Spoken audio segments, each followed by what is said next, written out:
नमस्कार दोस्तों, मैं कैलाश आप सभी का आपके अपनी YouTube channel GS with Kailash sir में स्वागत करता हूं। दोस्तों, जैसा कि आप जानते हैं, डेली रात को 9 बजे आपके लिए railway, SSC, TET, super TET, police, CPO, CGL आदि एग्जाम्स को ध्यान में रखते हुए सामान्य विज्ञान की प्रैक्टिस सीरीज़ लाई जाती है। और आज हम इस सीरीज का 28वां सेट डिस्कस करने वाले हैं।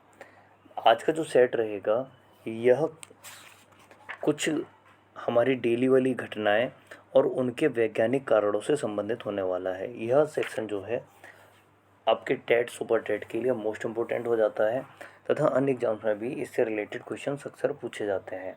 तो आज हम डेली लाइफ में होने वाली कुछ वैज्ञानिक घटनाओं को देखेंगे और उनके वैज्ञानिक कारणों को देखेंगे। चलिए आज का सेशन स्टार्ट करते हैं।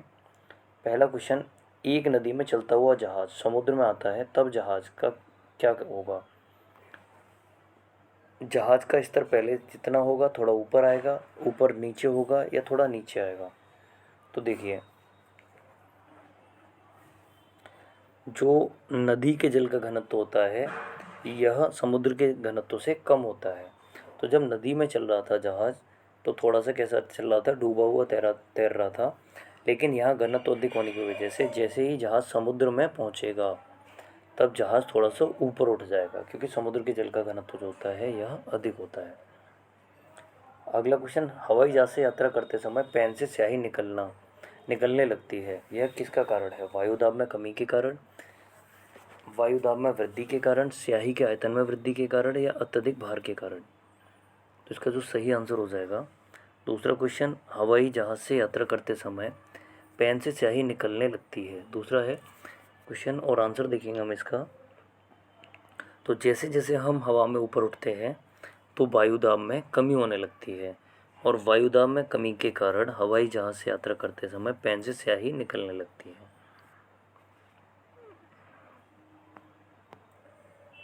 अगला क्वेश्चन, तीसरा क्वेश्चन देखते हैं। बर्फ के दो टुकड़ों को आपस में दबाने पर टुकड़े आपस में चिपक जाते हैं, इसका कारण क्या है? बर्फ के दो टुकड़ों को आपस में दबाने पर टुकड़े आपस में चिपक जाते हैं और इसका कारण क्या होगा? तो आंसर होगा, दाब अधिक होने से बर्फ़ का गलनांक घट जाता है, और ऐसी स्थिति में बर्फ़ का गलनांक घटने पर दोनों टुकड़े जो होते हैं वह आपस में चिपक जाते हैं। चौथा क्वेश्चन, ऊंचाई वाली जगहों पर 100 डिग्री सेल्सियस के नीचे के तापमान पर पानी उबलता है, क्योंकि? तो ऊंचाई की जगहों पर हम देखेंगे 100 डिग्री सेल्सियस के नीचे के तापमान पर जल उबलने लगता है, और इसका कारण क्या होता है? हम ऑलरेडी डिस्कस कर चुके हैं इससे संबंधित क्वेश्चन। वायुमंडलीय दाब कम हो जाता है, अतः उबलने का बिंदु नीचे आ जाता है। प्रेशर कुकर में सब्जियां जल्दी पकाई जा सकती हैं। पांचवा क्वेश्चन, प्रेशर कुकर में सब्जियां जल्दी पकाई जा सकती हैं और इसका कारण क्या होगा? सब्जियों को पानी की अपेक्षा भाप जल्दी उबाल देती है, दाब बढ़ जाने से क्वथनांक बढ़ जाता है, उच्च दाब क्वथनांक को कम करता है, या फिर उपयुक्त में से कोई नहीं? तो पांचवें क्वेश्चन का आंसर होगा, यह होगा बी। प्रेशर कुकर में सब्जियां जल्दी पकाई जा सकती हैं क्योंकि दाब बढ़ जाने से क्वथनांक जो होता है यह बढ़ जाता है। हाइड्रोजन से भरा गुब्बारा वायु से ऊपर जाकर फट जाता है। हाइड्रोजन भर दी जाती है जिस गुब्बारे में, वो वायु में ऊपर उठने लगता है, लेकिन ऊपर जाकर वो फट जाता है। इसका कारण क्या है? तो सेम जो कारण हम 2 बार डिस्कस कर चुके हैं आज ही। तो ऊपर जाने पर वायुदाब घट जाता है और अंदर के प्रेशर के कारण गुब्बारा फट जाता है। तो आंसर होगा वायुदाब घट जाता है। हाइड्रोजन से भरा रबर का गुब्बारा वायु से ऊपर जाने पर फट जाता है क्योंकि वायुदाब घट जाता है। लोलक घड़ियाँ गर्मियों में सुस्त हो जाती हैं।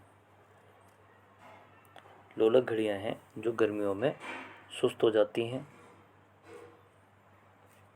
गर्मियों के दिन लंबे होने के कारण, कुंडली के घर्षण के कारण, लोलक की लंबाई बढ़ जाने के कारण, या फिर गर्मी में लोलक का भार बढ़ जाने के कारण? तो इसका सही आंसर होगा सी, लोलक की लंबाई बढ़ जाने के कारण लोलक घड़ियाँ गर्मियों में सुस्त हो जाती हैं। आठवां क्वेश्चन, वर्षा की बूंद गोलाकार होती है। वर्षा की बूंद जो होती है यह गोलाकार होती है पृष्ठ तनाव के कारण, वायुमंडल के वातावरणीय घर्षण के कारण, पृथ्वी के गुरुत्व के कारण, या फिर वर्षा जल की श्यानता के कारण? तो इनमें से सही आंसर क्या हो जाएगा? 8वां क्वेश्चन हम जो देख रहे हैं, देखिए 3 ऑप्शन यहाँ दिए गए हैं। वर्षा की बूंद का गोलाकार हो जाती है, वायु के वातावरणीय घर्षण के कारण नहीं, पृथ्वी के गुरुत्व के कारण नहीं, वर्षा जल की क्षमता के कारण नहीं। तो फिर हम देखेंगे पहला ऑप्शन क्या दिया हुआ था, और पहला ऑप्शन दिया था वर्षा की बूंद जो होती है गोलाकार हो जाती है पृष्ठ तनाव के कारण। जो जल की प्रकृति है कि जल जो होता है पृष्ठ तनाव के कारण अपने आप को कम से कम आयतन में समेटने की कोशिश करता है, और एक कम से कम आयतन जो होता है यही पृष्ठ तनाव कहलाता है। पृष्ठ तनाव के कारण ही ऐसा होता है, इसलिए वर्षा की बूंदें गोल हो जाती हैं। चलिए अगला क्वेश्चन देखते हैं, 9वां क्वेश्चन। तेल दीप की बत्ती में तेल ऊपर चढ़ने का कारण है केशकत्व क्रिया, गुरुत्वीय बल क्रिया, दाब में अंतर, या फिर कोई नहीं। तो 9वें क्वेश्चन का आंसर होगा केशकत्व। जो एक दीपक होता है, दीपक में तेल जो ऊपर चढ़ता है वो किसके कारण चढ़ता है, केशकत्व की क्रिया के कारण। इसके अलावा खेतों की जुताई भी इसीलिए कर दी जाती है क्योंकि जो खेतों में बारिश हो जाती है, बारिश के बाद बारिश का जल नीचे जाता है और नीचे से नमी प्रदान करता है, लेकिन उसमें कुछ नलियाँ बनने के कारण वह नलियाँ जल को ऊपर लाने लगती हैं और जल बाष्प बनकर उड़ने लगता है धूप पड़ने पर। तो ऐसी स्थिति में खेतों को जोत देने से वो नलियाँ टूट जाती हैं, और यह भी किसका एग्जाम्पल है, केशकत्व का। 10वां क्वेश्चन, पास आती हुई रेलगाड़ी की सीटी की आवृत्ति बढ़ती है, इसका कारण क्या है। पास आती हुई रेलगाड़ी की सीटी की आवृत्ति बढ़ती जाती है, इसका कारण क्या है। आंसर होगा बी, डॉपलर प्रभाव। यह किस कारण होता है, तो डॉपलर प्रभाव के कारण। चलिए अगला क्वेश्चन देखते हैं। तेज हवा वाली रात्रि में ओस नहीं बनती क्योंकि वाष्पीकरण की दर नहीं तेज होती है, हवा में नमी कम होती है, तापमान ऊंचा रहता है, या आकाश साफ नहीं होता, तो वाष्पीकरण की जो दर होती है वह तेज हो जाती है। तेज हवा वाली रात्रि में ओस नहीं बनती क्योंकि वाष्पीकरण की दर तेज हो जाती है। 12वां क्वेश्चन, भाप से हाथ अधिक जलता है अपेक्षाकृत उबलते जल से क्योंकि। देखिए भाप की गुप्त ऊष्मा अधिक होने के कारण भाप से जो हाथ जलता है वह अधिक जलता है।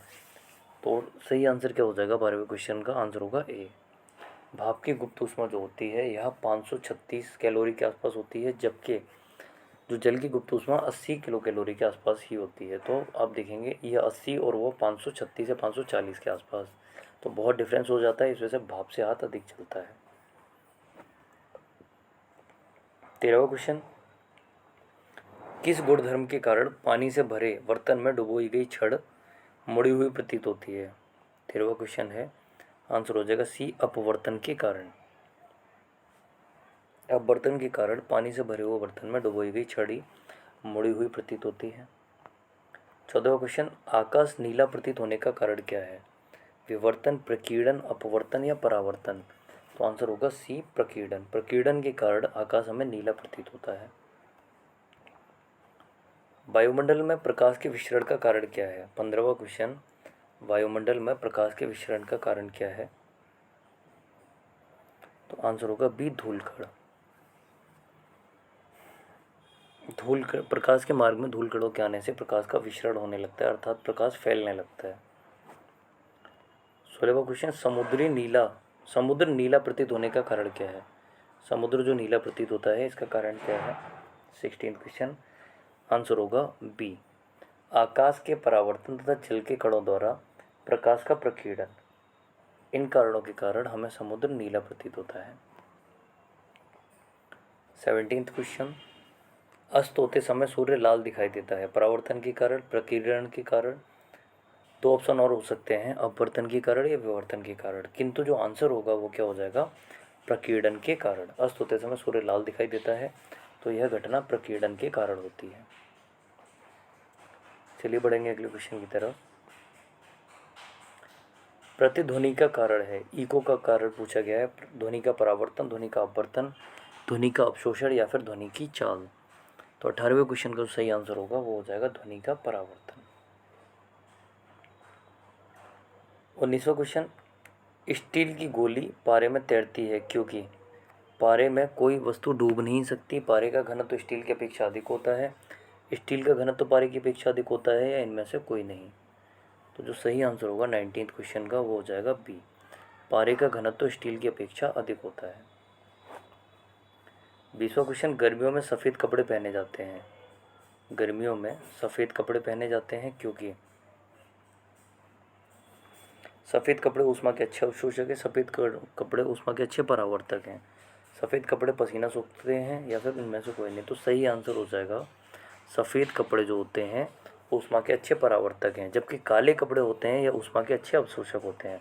तो गर्मियों के दिनों में अगर हम काले कपड़े पहनेंगे तो वो ऊष्मा के अच्छे अवशोषक हैं, तो हमें गर्मी ज़्यादा प्रतीत होगी, जबकि सफ़ेद कपड़े ऊष्मा के अच्छे परावर्तक हैं।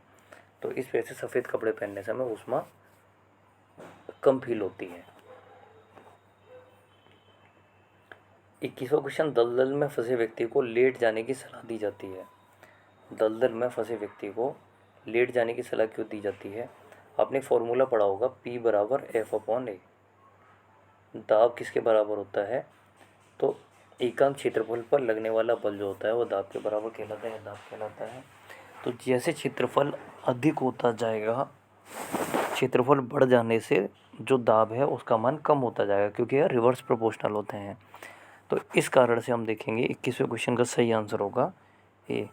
क्षेत्रफल अधिक होने के कारण दाब कम हो जाता है, क्योंकि ये आपस में रिवर्स प्रोपोर्शनल होते हैं।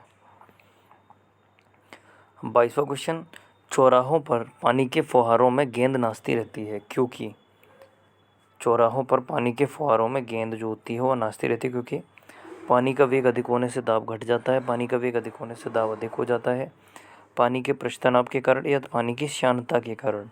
तो 22वें क्वेश्चन का जो सही आंसर होगा पानी का वेग अधिक होने से दाब घट जाता है।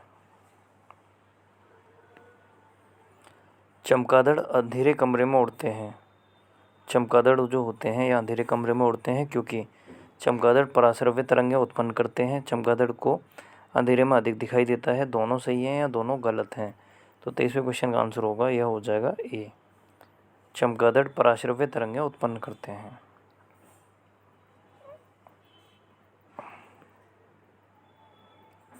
24वां क्वेश्चन आज का अंतिम क्वेश्चन भी है यह। बांध के नीचे की दीवारें मोटी बनाई जाती हैं क्योंकि गहराई बढ़ने के साथ द्रव का दाब बढ़ता है, गहराई बढ़ने के साथ द्रव का घनत्व घटता है, गहराई बढ़ने के साथ द्रव का दाब घटता है, या गहराई बढ़ने के साथ द्रव का घनत्व बढ़ता है। तो सभी लोग आंसर करेंगे इसका। बांध के नीचे की दीवारें मोटी बनाई जाती हैं क्योंकि गहराई बढ़ने के साथ द्रव का दाब जो होता है यह बढ़ता जाता है। तो दोस्तों आज की जो क्लास रही आपकी, ये क्लास हमारी कुछ डेली वाली घटनाएं और उनके वैज्ञानिक कारणों से संबंधित थी। कल की क्लास में भी हम विज्ञान एवं उसके प्रभाव से संबंधित बातों का अध्ययन करेंगे। तो चलिए मिलते हैं नेक्स्ट वीडियो में। जुड़े रहने के लिए धन्यवाद। Good evening all of you. शुभ संध्या, शुभ रात्रि।